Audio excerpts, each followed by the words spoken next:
people. मजाले लेक साइडमा छु त्यहाँ भर्खरै तुरन्तबाट निस्केको अनि म चाहिँ यहाँ अहिले मैले बाइक कहाँ राखेको थिएँ यार त्यो म चाहिँ अहिले यहाँ तुरन्तबाट निस्केको हो टक्क भर्खरै चेली गएर खानासाना खायो अनि यो चाहिँ मेबी भोलिको भ्लगको लागि चाहिँ इन्ट्रो हुनसक्छ होइन भोलिको लागि इन्ट्रो नै हो अहिले बनाइदिएको टक्क लाएर लेक साइडको भ्यूबाट त्यही हो के को होला यार अनि मेन टेन्सनको कुरा चाहिँ अब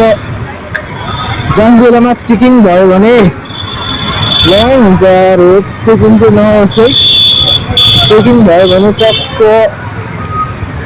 बाइक चाहिँ घुमाउन पर्छ ए अनमोल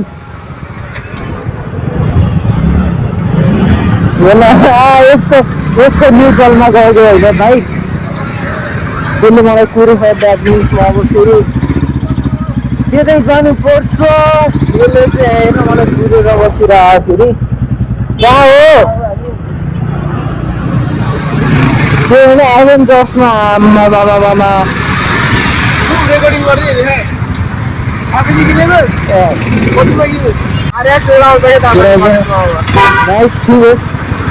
बाइक चलाएको भर्खरै हेरेको न्युट्रलमा गएको बिचरा त्यो जो साथी अलिक मिम चाहिँ बन्नु भयो है अनि जब म घर जान लाग्यो अब सो त्यो यसले देखेर मात्र फर्काएको न त म उताबाट जान लाग्थेँ हेर्न कुराहरू हजुर चलपल ल त त्यो म चाहिँ यताबाट फर्केर जान्छु यो पहिला बाइकले जान दिउँ अनि त्यसपछि फर्काउँछु यताबाट पनि केही आएन त्यो अब म चाहिँ हाम्रो डाइरेक्ट जान्छु घर है अनि आजको चाहिँ यो 10 इन्चो हो अनि लाइक अब टक्क लाएर लेफ्ट साइडको भ्यू हेर्दै जाने हो होइन त्यही भएर मैले रेकर्ड गरेको जस्ट त्यसको लागि मात्रै सो अब यही लेफ्ट साइडको भ्यू चाहिँ मजाले इन्जोय गर्नु होला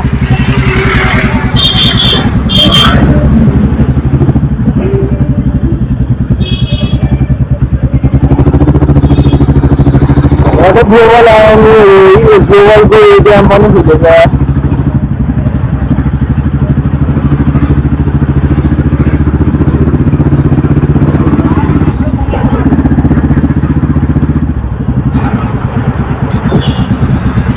सेली थकाली टक्क हजुरहरू अब बाहिरबाट पोखरा लाइट हुन्छ नि अब काठमाडौँ यताउता आउट अफ भ्याली हुन्छ अनि टक्क पोखरा चाहिँ घुम्न आउनु भयो भने कृपया चेली थकालीमा चाहिँ आएर खाना खानु होला जो अलमोस्ट भन्दा नि लाइक पोखरा चाहिँ एकदम राम्रो थकाली खाना खाउने ठाउँ हो कि अनि मामा हुनुहुन्छ यहाँ मामा टक्क लाएर लेफ्ट साइड कन्ट्रो हान्दै हुनुहुन्छ अनि आज चाहिँ खासमा मन्डे हो मन्डे पनि लाइक कोही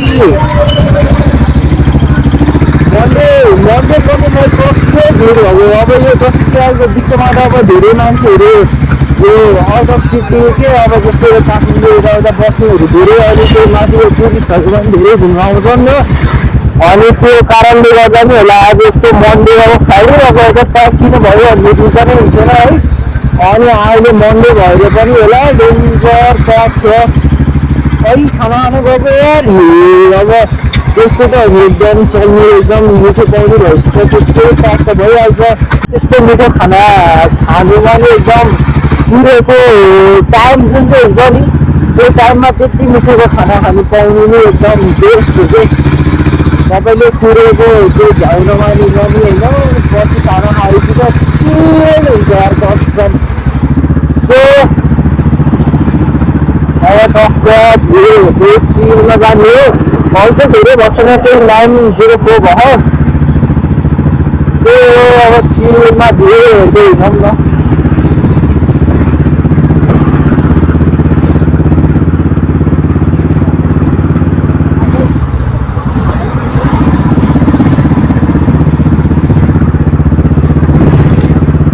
तपाईँहरू अब बाहिरबाट लाइक अब मैले भनेको बाहिरबाट आउनु भयो अनि लेक साइड नआउनु त कोही पनि हुनुहुन्न होला जो पनि पोखरा आउँछ उता लेक साइड त स्योर आउँछ नि त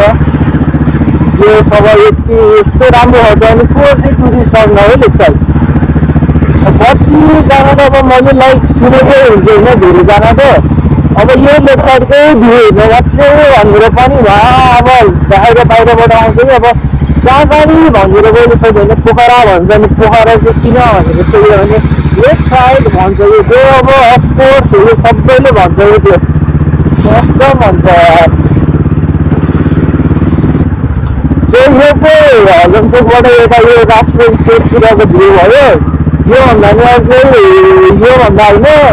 अझै योबाट यस्तै खालको भ्यू चाहिँ हजमचोकबाट अझै यता पानी भन्ने ठाउँ छ त्यो पानीतिर जाने भ्यू पनि एकदम राम्रो छ त्यो झन् एक्चुअल हुन्छ नि ट्याक्कै लेककै साइडबाट हिँड्दा चाहिँ आनन्द हुन्छ कि अनि अलिक त्यस्तो खासै गाह्रो छैन त्यही लेकको साइडतिर भएर होला अलिक चिसो टाइपको चाहिँ भइरह त्यो चेकिङ चाहिँ नरहेछ है म आनन्दले आएँ खासमा चेकिङ स्पोट लाइक हुन्छ नि अब मेन चेकिङ हुने भनेको चाहिँ यही अगाडिको छैन हो यो अगाडिको ठाउँमा हुन्छ कि मेन चेकिङ चाहिँ त्यही हो अब लेक साइड भनेर अब यो ट्रेन पनि यो केदारेश्वर मन्दिर छ है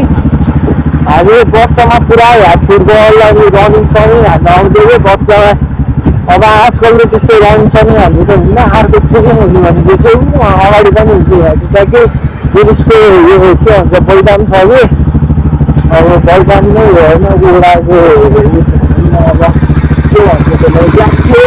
एकचोटिमा ट्याक्कै यताको चेकिङमा पऱ्यो हो एकचोटि भए पऱ्यो हो ट्याक्कै पऱ्यो भन्दा पनि चेकिङ भयो भनौँ न